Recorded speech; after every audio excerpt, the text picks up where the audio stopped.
Welcome to a sports betting podcast from pregame.com for the week of February 19th, 2010. I'm your host, RJ Bell. I'm joined by Marco D'Angelo, 30 years in the business, Vegas runner, genuine professional bettor here in Vegas, star of the CNBC special on gambling.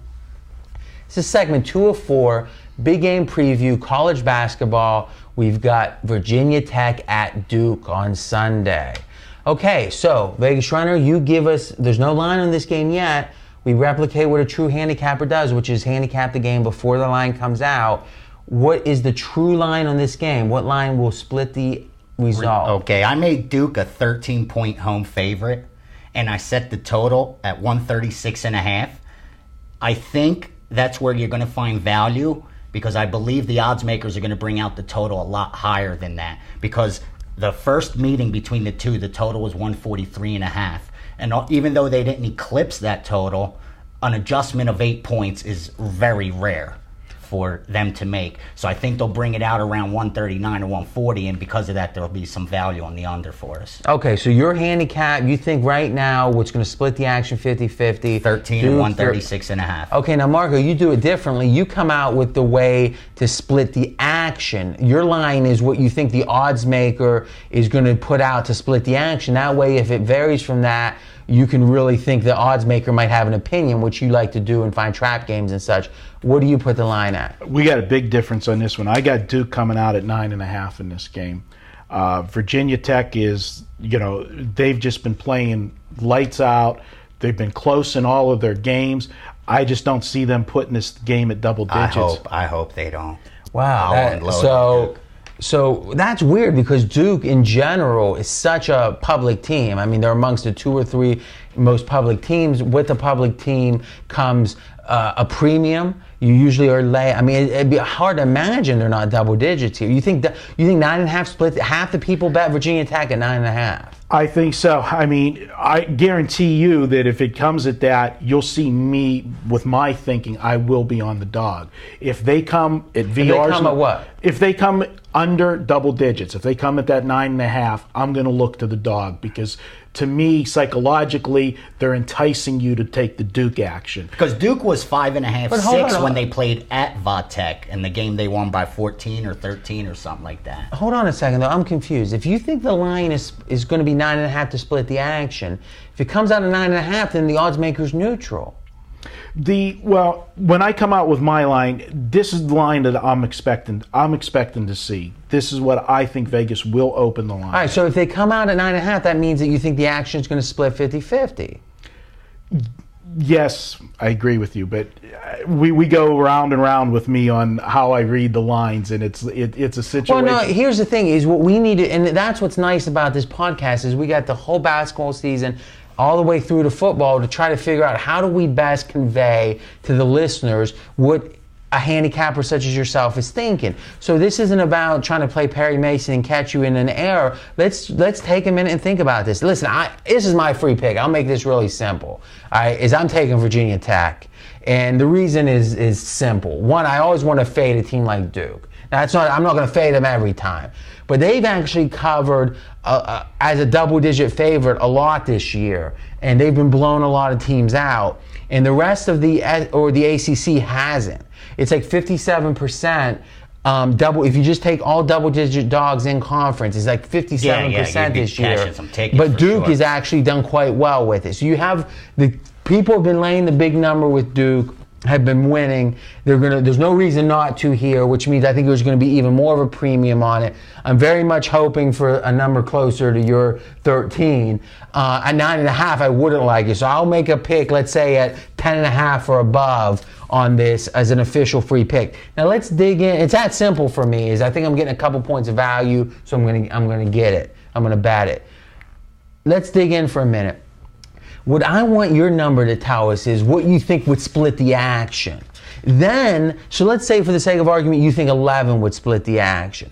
Then if they come in at 9.5, then that's a sign of the odds makers do want Duke. So let me ask you the question again. What number do you think splits the action? With what you're saying, okay, 10.5 would be a number that's going to split the action because it's going to get it over the double digits.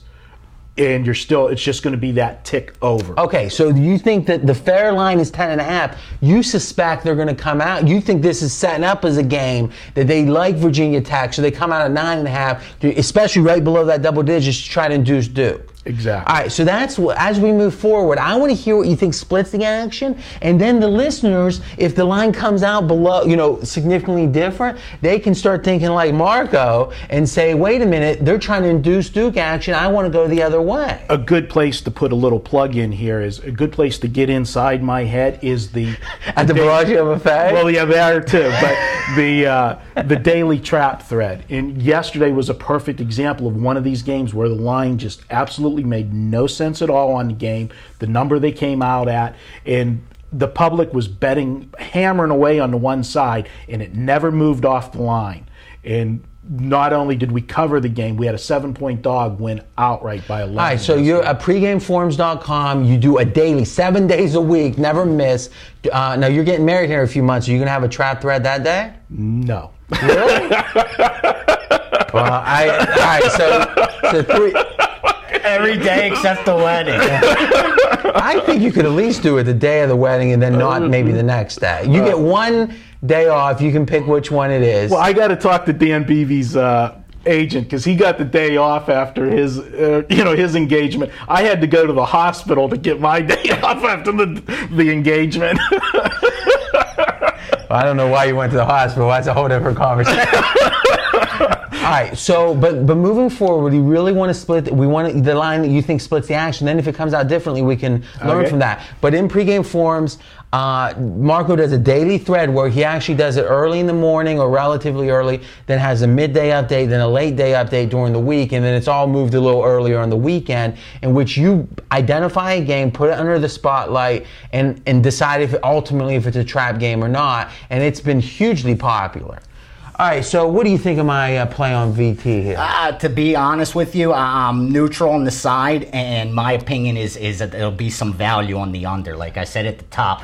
The reason I don't like the Duke side in this spot, but this Virginia Tech team, I'm not sold on them yet. They're right behind Duke in the ACC standings, I understand that, but they're as fake of a 21-4 team as you're going to get. This team had the 332nd toughest schedule in college basketball, non-conference. And they had like the 120th toughest, schedule overall. They're not experienced. More importantly, they lack size. And this year's Duke team is so different than all the rest. All the rest, you knew they were going to shoot from the outside. They didn't have a big man underneath. This year, they're top 10 in as far as height goes in their starting lineup. They've been getting the ball inside, and that's why they've been dominating. Top 10, where do you get this stat from? Effective height. Ken Pomeroy, they're number 9 in effective height. That's usually the guys that play 26% or higher is effective height he uses. And they're 9th in the country, where Virginia Tech's over 161. So I think they have a big edge there. I'm impressed. Well, I'll add something to that real fast. 30 seconds. Virginia Tech, if they got a height advantage, Duke, they're going to be grabbing rebounds because Virginia Tech does not shoot the ball well. Since January 1st, 6 games they've shot 40% or less from the floor. Wow. Guys, no wonder the number's going to come out in double digits. Hey, real quick, VR, 30 seconds. Tell us a little bit about the total. It's not your official free pick, but you got to lean towards I like it. Because the first total was 143.5, went off at 144, and they didn't. It stayed under. I think this game, they're not going to be able to adjust enough. I think from that 144, they might bring it out at 139, 140, and I think because of that, there's still a lot of value in the under. And when you look at the last couple games for each team, it looks like they've been scoring, but that's only because of the opposition. Both these teams play around the same tempo. Mm-hmm. So receiving results. Exactly. You have the first result, which tells you something. Exactly. But they're not adjusted enough. So at 140, you like the under. Exactly. All right, good stuff. Next up, we're going to be breaking down a Saturday game, actually. And remember, go to pregame.tv, and you can get all of our videos. And specifically on this video, go to the comment section in YouTube, which is where pregame.tv goes, and predict the score of this game. If you get it exactly right, you get $100 to spend any way you want at pregame.com.